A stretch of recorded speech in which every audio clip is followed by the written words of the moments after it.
Živimo u takvim vremenima da nam je postala uzrečica zadnje vreme došlo. Možda i ne bi trebalo da je koristimo toliko često, da ga ne prizivamo, ali tako sada stvari izgledaju. Dešavanja u svetu su takva da je potreban zaista jedinstveni pristup, kombinacija eshatologije i geostrategije, i to je ono što nudi moj večerašnji gost, šejk Imran Hosein, filozof i stručnjak za muslimansku i islamsku eshatologiju. Dear Sheikh, thank you.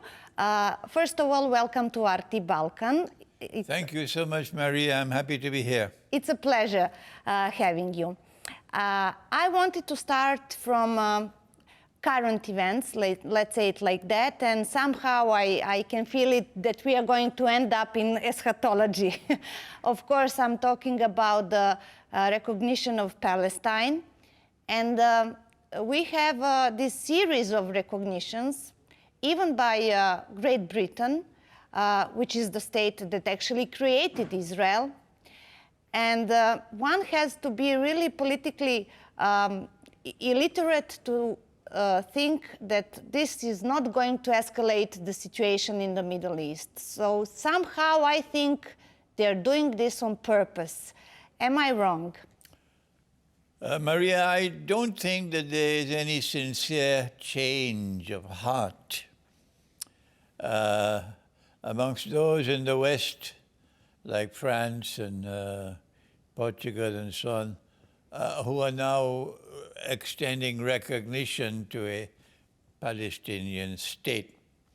They have consistently in the past been supporters of Israel, and I believe that internally they still remain supporters of Israel, but that something has changed which is required of them to make this step that they have now taken. And that is that Israel's conduct has changed. Where previously Israel was circumspect, sometimes acting clandestinely in advancing its agenda in the Holy Land, in Palestine, and in particular in Gaza. What has now happened since October 23, when, in my opinion, Israel set a trap for the Islamic resistance in Gaza, they call themselves Hamas. I refer to them as the Islamic resistance. Weapons which were being sent to Ukraine somehow mysteriously ended up in Gaza. Perhaps it was Santa Claus who did it. And because the Islamic resistance did not have enough insight and they could not read what was happening, they felt as though this was their chance to attack Israel. Israel knew the attack was coming. Egypt warned Israel 2 days before the attack was coming. Israel was prepared to allow 1,000 of their own people to be killed in order to advance their 9/11.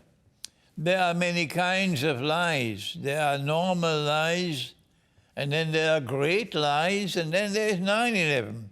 And this was Israel's 9/11. And do you think that what's happening now with these recognitions of Palestine, it's also some kind of a Israel game, playing games, because that would give them a casus belli. Actually, the West is giving them the alibi to escalate the attacks on Palestine. No, I don't think it's a game, no. I think that Israel's conduct since October 23 is different from previously. Mm-hmm. Now Israel is openly acting in this aggressive way, and public opinion around the world is now coalescing in support of Palestine. In the United States of America, university campuses and American students, despite so many years of brainwashing on the part of the media in America, yet despite all of that, American students were coming out openly in support of Palestine. And there were demonstrations in Britain and all the parts of the world. And then, as the Western world realized that Israel is pursuing genocide in Palestine, regardless of public opinion, the Western world realized that we are now sitting on a time bomb, that our own people will turn against us if we do not do something. This is called damage control. I don't think there's any sincere change of heart on the part of France, for example, in its relations with Palestine. It's just a matter that the French government is afraid of the French people. And Starmer himself, he is a Zionist. We learned that only 2 or 3 weeks ago. He said that he's actually Jewish and that he's Zionist. And that's what I find actually strange. You have mentioned the pressure from the public opinion in Western countries, which is okay and that exists.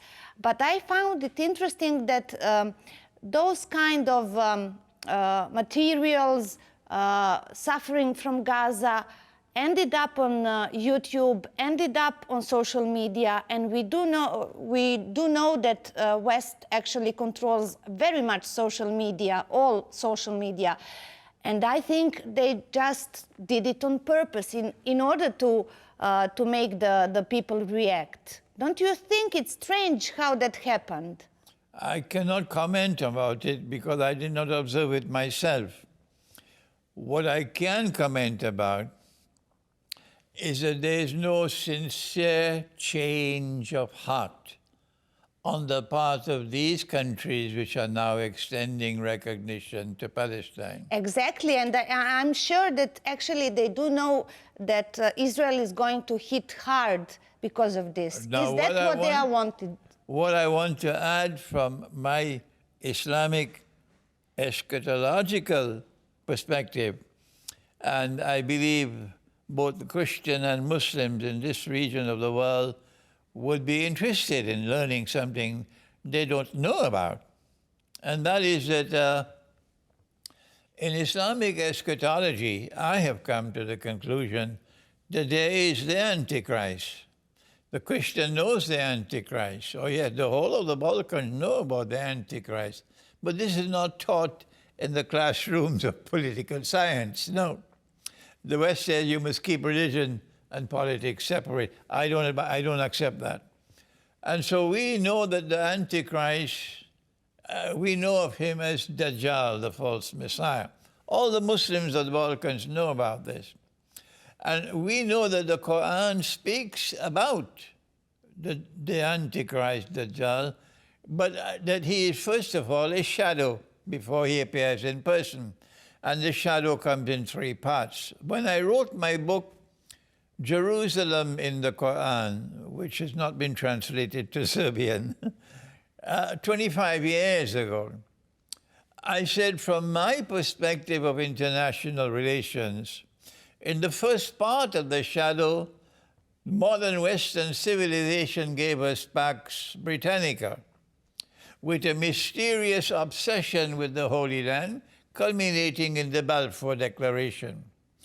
And then, in the second part of the shadow, this is Suratul Mursalat of the Quran, and the Muslim audience there will go to the Quran and find Suratul Mursalat and about the shadow. In the second part of the shadow, modern Western civilization gave us Pax Americana. I studied international relations, Maria, in 2 universities. Pax America didn't fall from the sky. There must be a reason why it emerged. And now there is a third part of the shadow which is supposed to come, because there are 3 parts. And I said in that book 25 years ago that the third part of the shadow would be a Pax Judaica. And when we spoke last time, only several months ago, I have asked you that question. Do you think that we are already living in Pax Judaica? And you were hesitant, and now I think you have changed your mind. Yes. Why? Yes, I was hesitant because I always held the view that the passage from Pax Britannica to Pax Americana required 2 world wars, the First World War and the Second World War. And millions had to die, particularly Russians. And therefore I came to the conclusion that the passage from Pax Americana to the third part that I consider to be Pax Judaica, and history is now moving in that direction, Maria, that this cannot be achieved without the big war, what we call Armageddon, and we call the Malhama. Every Muslim in the Balkan knows about the Malhama. Our Prophet spoke about it. And so I said, Pax Judaica will not come until after the Great War. But then when I saw what happened in October 23, I realized that the Israeli Mossad had set up Hamas, or the Islamic movement, sent the weapons into Gaza. It wasn't Santa Claus, no. And they provoked Hamas into acting the way they did. And because they had no insight, basar, insight, intuitive, internal, spiritual insight, they fell for the trap.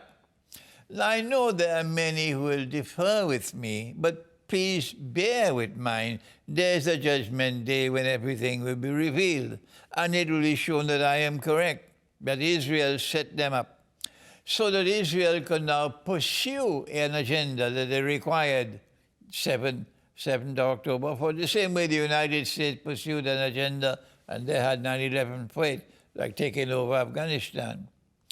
And so now Israel is acting in a different way. Israel wants to export the entire Palestinian population out of Gaza. It's not just those who are fighting Israel, it's everybody, every Christian, every Muslim. Throw them out. This is called ethnic cleansing. And they've killed, I don't know, 60, 70,000 already. They don't care for human life. And they're now using starvation as a weapon to kill people through starvation. And this is not going down nicely at all in the world, because we now live in an age in which news travels all over the world instantaneously. Hand phones can take photographs, and the photographs are going around the world. And so public opinion is rising up against Israel around the world. Maria, all around the world now there's the chant, from the river to the sea, Palestine will be free. Yes. So now what is happening is that Israel is pursuing an open and a naked agenda of genocide on the Palestinian people, and the Western world is now scared.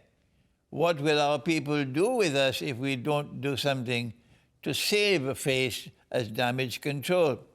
So now then, we have Israel doing something else in addition to genocide against the Palestinians. What is the definition of genocide? I am in the Balkans. Let me take an opportunity to teach our people, Maria, with your permission. Of course. There's a difference between a massacre and a genocide. A massacre can be committed by individuals or by groups, and you don't blame a whole nation for it. That's a massacre. What happened in the Americas with the extermination of the American Indian people, it was not isolated Americans committing it. This was being done by a nation of people who came from Europe. That was genocide. And the blame goes on the entire nation, except for those who separate themselves from it publicly. So now then, what happened in Gaza It was not isolated events from individuals. It was the state itself. And unless you separate yourself from the state, you are part and parcel of it. This is genocide. But what happened in Srebrenica was not the nation, the Serbian nation, the Orthodox Christian nation was not attempting to exterminate Muslims. So why can't our people recognize? What is wrong with their thinking? How many times do I have to explain to them? If you say that Srebrenica was a genocide, then you blame the entire Orthodox Christian people of this region. Well, maybe someone is not allowing them to recognize that fact. And I have in mind Erdogan, who is most influential Muslim in this region. Whoever it is who is influencing them, my duty is to teach them. They are my people. They are my people. We are Muslims. And my duty is to teach them. Every single Orthodox Christian I have met in Belgrade has condemned what happened in Srebrenica. And they say, we wish to find out who it is who is responsible and punish them. That's not genocide. But yet they still insist, no, no, no, you have to say it's genocide. You have to condemn it as genocide. So now then, what is happening in Gaza is genocide. But Israel doesn't care about public opinion. The United Nations can declare genocide. Israel doesn't care. So now the Western world is waking up. This is a different Israel.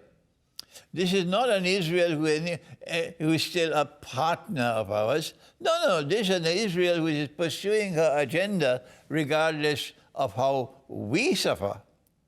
Then Israel did something more than that. Israel launched an attack on Iran and then got the United States to follow an attack on Iran. And the Israelis said, yes, we did it. They didn't hide it. In the past, they will attack, and they never said, we did it. But this time said, we did it. They killed so many Iranian nuclear scientists. They killed the chief of staff of the Iranian armed forces. They killed the head of the Revolutionary Guards. All right? And yes, Iran did respond with missiles and so on, and we give credit to Iran for that. But Israel says, we're going to do it again. And the United States said, we'll do it again. So basically, Israel is doing whatever it wants. Whatever Israel wants to do. But something else just happened. That is that Qatar has the largest American military base in the whole region. Qatar is like Kosovo. And Qatar would expect that if we are hosting the biggest American military base in the region, it should offer us some measure of protection. And happened what? And what happened was that Israel launched an attack on Qatar to attack the Islamic resistance in Qatar. And the United States never lifted even a little finger to stop Israel. And the Israeli attack on Qatar sent a message not only to Qatar and to the Arab world, but also it sent a message to Uncle Sam. It said to Trump, we are now the boss over here. You are not the boss anymore. And so, Maria, from the perspective of Islamic eschatology, and I have to speak gently because our people are not familiar with this kind of analysis. It's not taught in the institutions of Islamic learning. This is new knowledge for them, and we only hope and pray that it'll sink in eventually. What is happening, Maria, is that the attack on Gaza, brazen genocide, the attack on Iran, killing so many, destroying nuclear plants and so on, and the attack on Qatar all confirm all confirm that we are now at the location of the beginning of Pax Judaica. That there are three parts of the shadow. In Teliku, this is the verse of the Quran, if you allow me to recite it in Arabic. Sure. In Teliku ila zillin zi salasi shu'ab. This is known as a verse which has to be interpreted in order to be understood. The Bible is like that as well. When we interpret the Quran, there's no need for any boxing gloves. Only the Lord God can confirm an interpretation is correct. But if I interpret the Quran and my interpretation is correct, then, Maria, this is truth. And truth will prevail. I will die, but the truth will prevail. If my interpretation is wrong, it'll go down the river of no return. Tomorrow it'll be forgotten. So I am saying, this is my interpretation of the Quran, that we are now located in the third part of the shadow, which is now beginning. Pax Americana is going into the sunset. Trump cannot make America great again. And dollar? And Israel is now taking over from the United States in the Middle East. And so what are the implications for the world? The implications for the world is that Israel is not going to tolerate all forces which are obstacles to her. And one of the first obstacles that Israel is going to deal with is the United Nations organization, which is increasingly now turning against Israel, and United States cannot prevent it. And so I am suggesting that the United Nations is not going to survive. I am suggesting that Israel is going to plan for the United States to collapse, the United Nations, sorry, and it's simple. All that you have to do is to withdraw the funding, and the United Nations will collapse. This is the first implication for me of the emergence of Pax Judaica. I have listened to your lectures, and when you speak about Pax Britannica, then Pax Americana, and now Pax Judaica, you always emphasize that the state who is actually in charge, the ruling state, has to have a ruling currency, dominant currency. We had British pound, we had American dollar, but Israel doesn't have a strong currency. So how they are going to solve that problem if they really intend to rule the world? I commend you, Maria. You're a thinker. That's right.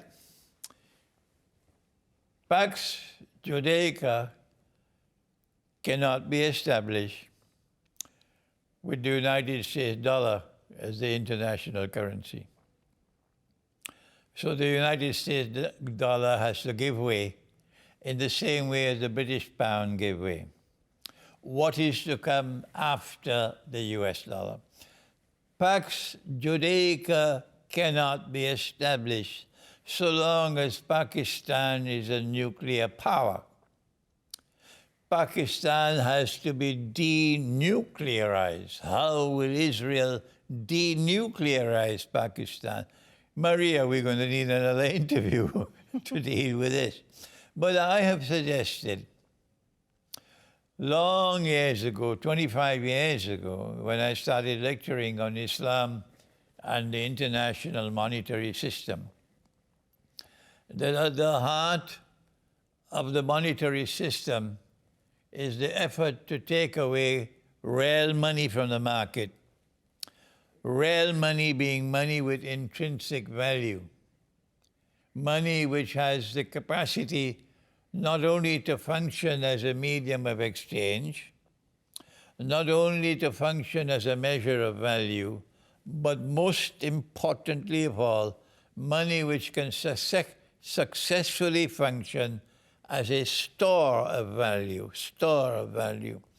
That if I'm working and I'm earning a salary every month, and with that salary I can buy a camel, then 5 years later, if I take that salary out of my my pillow, I can still buy the camel. 10 years later, I can still buy the camel because the money is faithfully storing the value. But when you take real money out of the market and you replace it with fictitious money, then the value of the money can be manipulated. And then suddenly, after 5 years, my salary, which could have bought a camel, can't buy a camel anymore. It can only buy a donkey.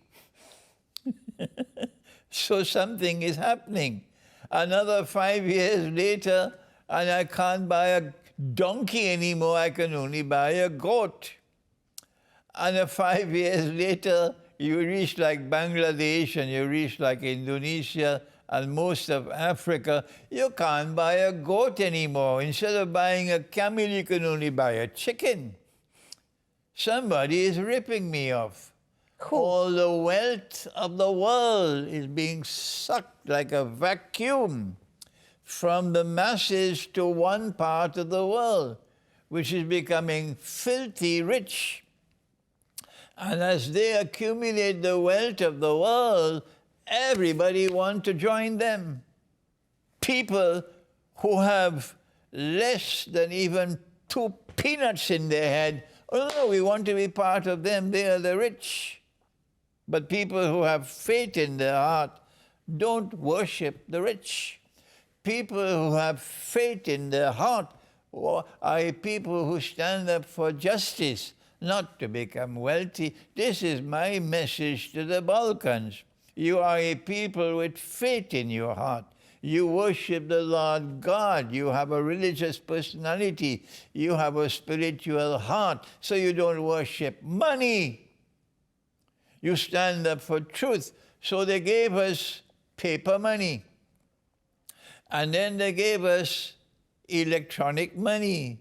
And then they gave us the petrodollar. I don't have the time to take you on a course on international monetary economics, but eventually central bank digital currency is meant to bring all of these currencies together on a platform so that eventually they can dismiss all currencies. Cashless society. They will one currency, one central bank digital currency is what Pax Judaica needs. And they're moving in that direction. And what you're saying now reminds me very much of Davos Agenda 2030. They have that idea of a cashless society, digital ID, total control of the whole world. And it's weird because their main philosopher is a Jew from Israel, Noah Harari. Now I'm thinking, did they actually came up with a date 2030 randomly, or that's a set-up date when that is going to occur? And is that a part of the same story?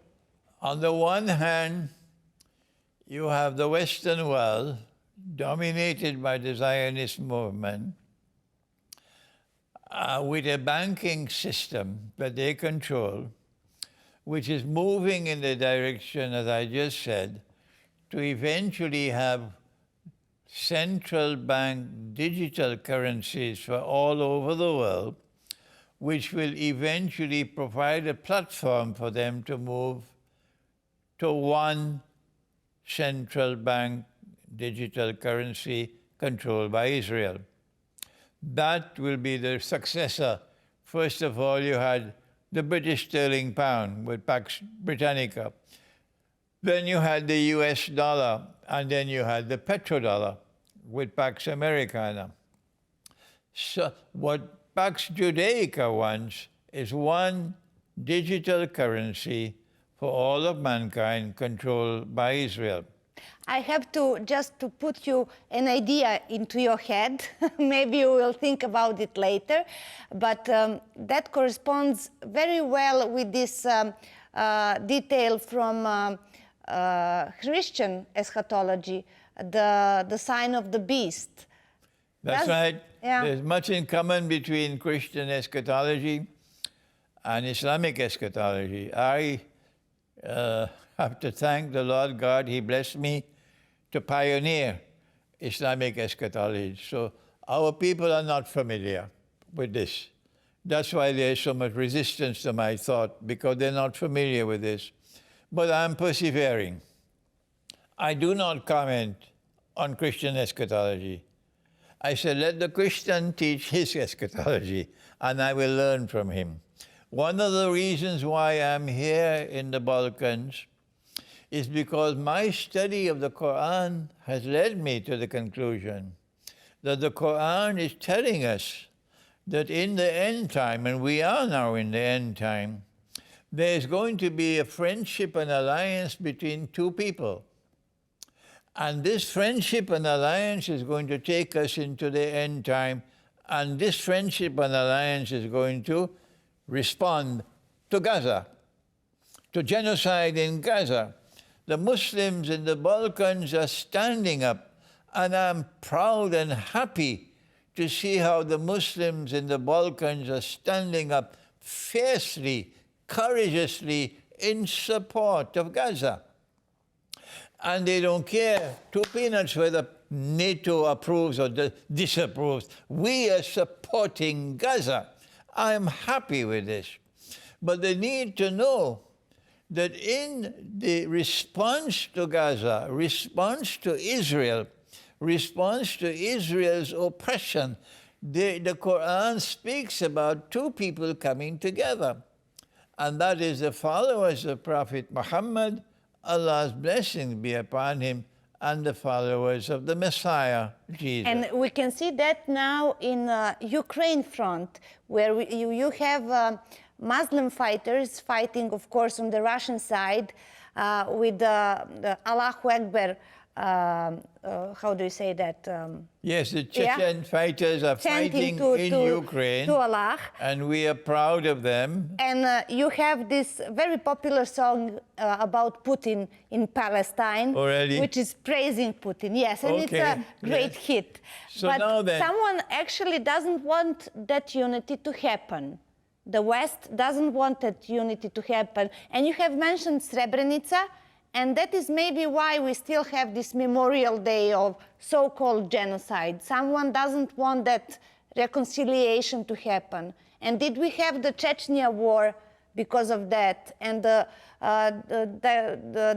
Dagestan radicalizing Muslims because of that? To make the gap between Muslims and Orthodox. they plan their plans. Yeah. And he plans his plans.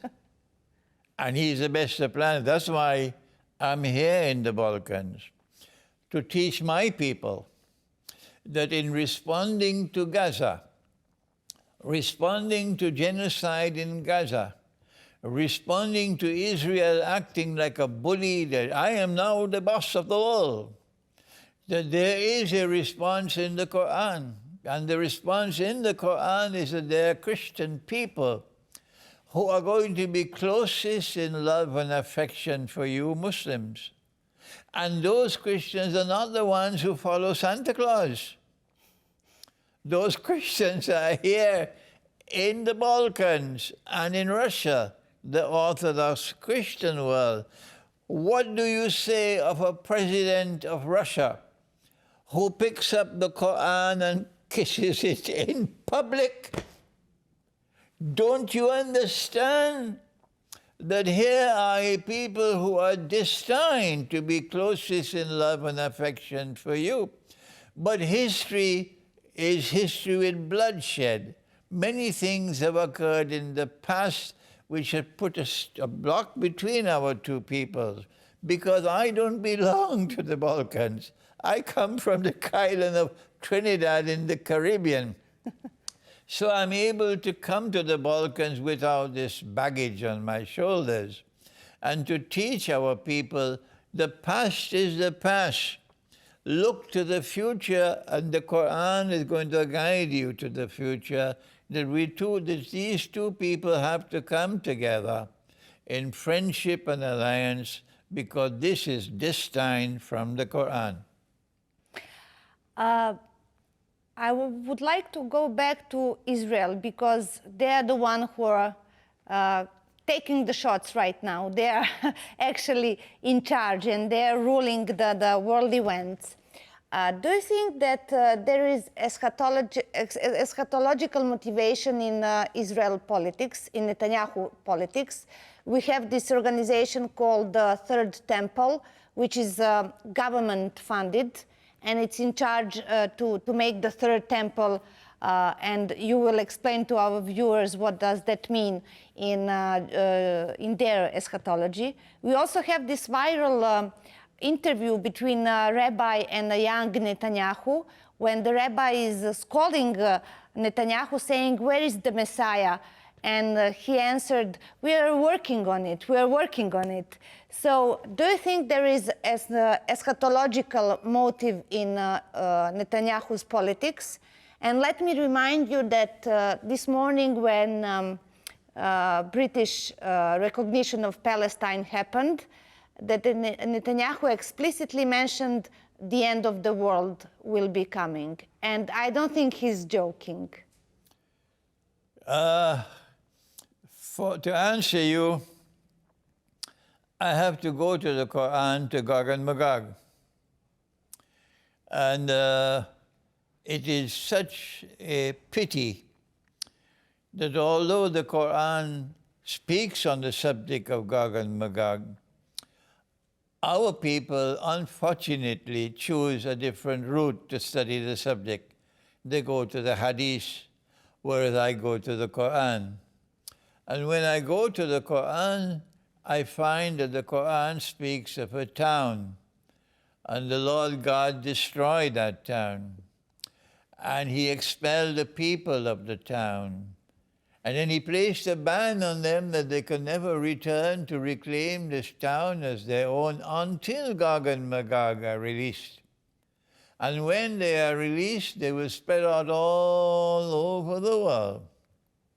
And with their indestructible power, they'll take control of power in the world. And this, Maria, is an event which will occur only once in history. And I'm now addressing the young ones in the Balkans. Put on your thinking caps. The elders sometimes don't think, but the young ones, put on your thinking cap. Which town is this? When they spread out all over the world and they take control of the power of the world, they use their power to oppress.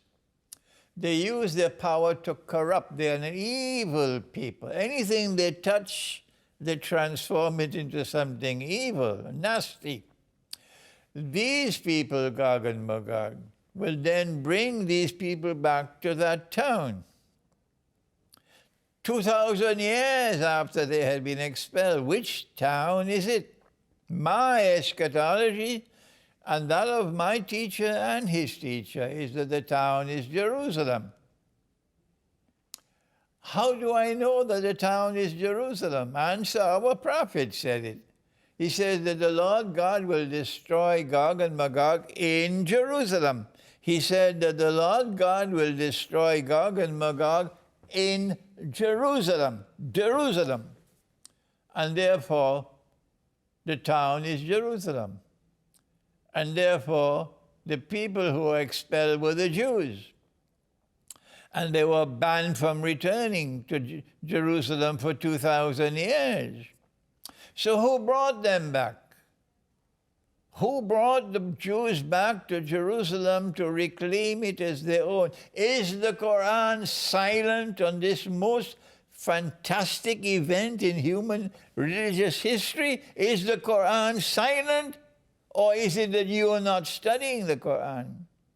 The Quran is not silent. The Quran is saying that those who brought the Jews back to Jerusalem to reclaim it as their own, 2,000 years after they had been expelled and banned from returning, they are Gog and Magog. And so Gog and Magog are not only those who control power in the modern West, with NATO and the European Union, but Gog and Magog are also those who control power in Israel. So it's not that they're pursuing an eschatological agenda. More than that, worse than that, they're taking the Jews on a ride. And it's the last ride on which they'll ever go. And at the end of this road, there'll be the utter destruction of the Jews. And so mine is a solitary voice, Maria, because I have recognized that there are Jews who are righteous people. I just had a session in Wembley, in London, with 2 Jewish rabbis, and these were very good people.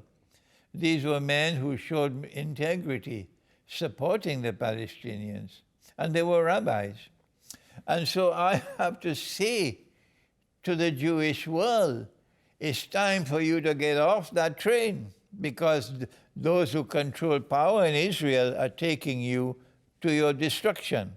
The eschatology that they are planting in your minds is that we are taking Israel to become the ruling state in the world, and therefore that validates our claim, and that soon the Messiah is going to come and rule the world from Jerusalem. It's not the Messiah, it's the Antichrist. Yes, and that was actually my next question, because Netanyahu is doing it in coalition with America. Of course, you know the famous story about the perfect red heifer that's been breeded in order to be sacrificed in Al-Aqsa Mosque. Those cows are actually breeded in United States, in Texas, in evangelistic farms. And this August, at the beginning of the month, they had like a rehearsal burning of the perfect red heifer. In the same month, we had Smotrich or some other guy from Israeli government who went to pray in Al-Aqsa, although it's forbidden for Jews. And I have to ask you, if the war spreads, are they going to bomb Al-Aqsa because of their plan to bring up the Armageddon? Because it looks like they're heading that way. I have always held the view, I don't know, maybe I'm wrong, but I've held the view that Al-Aqsa Masjid will be destroyed by a convenient earthquake. And so they say, you can't blame us for it. It's an act of nature. But whatever it is, they will have to destroy Masjid al-Aqsa in order to build the temple. The Messiah that they consider to be the Messiah who will come, cannot declare himself, I am the Messiah from Jerusalem, unless and until the temple is rebuilt. So, but I think that's one of the last things that they will do, to destroy Masjid al-Aqsa. But the Great War which is coming is more important. That Great War can be triggered, I hope I'm wrong, when it is clear that Ukraine is losing the war and Ukraine is close to collapse. Then in order to save face, in order not to face the embarrassment of having Russia winning the war, they can trigger off the Great War. If that is so, then we probably have less than a year or 2 years left before the nuclear war takes place. Maria, I hope I'm wrong. I hope I'm wrong, but I have to explain to you, this is a possibility. I'm not afraid of the Great War. I'm not afraid to die. Any pious Christian or pious Muslim or pious Jew who is not afraid to die, because life and death are in the hands of the Lord God. Ask any pious Jew, he'll tell you, we're not afraid to die. Ask any pious Christian, he'll tell you, so too with the Muslim. We're not afraid to die. If the Lord God has written death, we accept it. What is important is what comes after the Great War. And our prophet has said, and his is a solitary voice, No one else has said this in all of history. Only Prophet Muhammad, Allah's blessings be upon him, he said that 7 years or 7 months after the Great War, a Muslim army will conquer Constantinople. Since he used the name Constantinople, I can use the name Constantinople because that's the Sunnah. You can change the name if you want, but you cannot script me, you cannot brainwash me. My Prophet used the name Constantinople, therefore I can do it. The Muslim army will conquer Constantinople 7 years after the Great War. So the world of Islam will suddenly wake up. And Muslim governments around the world are going to be moving out. The people will be taking over 7 years after the Great War. When the Muslim army conquers Constantinople, why would it do so? My answer, you may accept it or don't, this is my answer. My answer is we are going to conquer Constantinople so that we can return Hagia Sophia to those to whom it rightfully belongs. I hope these words can reach the government of Turkey. I hope these words can reach the Turkish people, because the Quran prohibits you from taking a Christian cathedral and transforming it into a masjid. Go to the Quran and see. The Muslim has an obligation to fight, if necessary, to protect that cathedral rather than to take it and transform it into a masjid. When we return Hagia Sophia to those to whom it rightfully belongs, and when the name of the city is restored to Constantinople, and when those who have been driven out of their homes, where they lived for thousands of years, Armenian Christians, innocent people who were being oppressed and then driven out in genocide, we say to the Armenian Christians, come back to your homes, come back, let's live as brothers and sisters together in fraternity. That is going to bring about the reconciliation that I'm struggling for, and friendship and alliance between our two peoples. This comes after the Great War. And if we survive the Great War. What is actually the role of Russia at this moment in our time, in our space, in this eternal fight between good and bad, good and evil, the oppressors and the oppressed? Where is Russia and where is Serbia? What are we supposed to do? I was in Moscow in February of last year, attending a conference on multipolarity. I was surprised that they gave me such a high status in the conference. I was the only religious scholar, and I was an Islamic scholar in that conference. And after the conference was over, I was again surprised when I was invited to join a small group, about 15 of us, for dinner with Russian Foreign Minister Sergei Lavrov. And all the talk in the dinner was about politics and economics, and the minister was in a good mood. He took off his tie, and he was joking and laughing. And I enjoyed the discussion until I got a chance to speak. I asked the minister whether I could speak to him about the Quran and Russia. He must have been surprised, and there was silence, total silence in the room, because the Russians are very serious when it comes to religion. When I had spoken to him about the Quran and Russia, what is Russia's destiny? The minister then asked me whether I can write on the subject for him. So Maria, I then spent the next 5 months writing the Quran and Russia's destiny. And in that book, I broke new ground. Our people will be very unfamiliar with the things I've said in that book, the Quran and Russia's destiny. I hope to launch the book next year, April, in Moscow, inshallah. And Professor Alexander Dugin wrote the foreword to the book. In that book, I argue that one of the missions that Russia has in the world is to block or to checkmate Gog and Magog, which is modern Western civilization. And that is taking place now in Ukraine.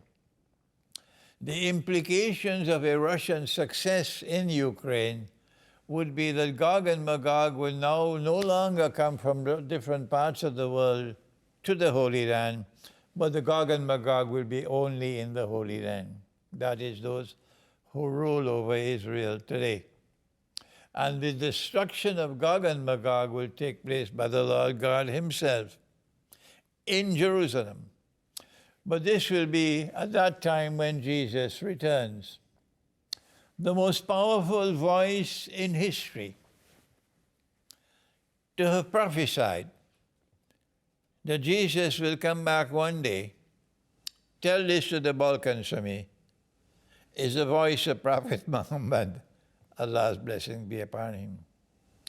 We know when Jesus will return. We know what he will do when he returns because our prophet has spoken about it. And what about Serbia? What should we do?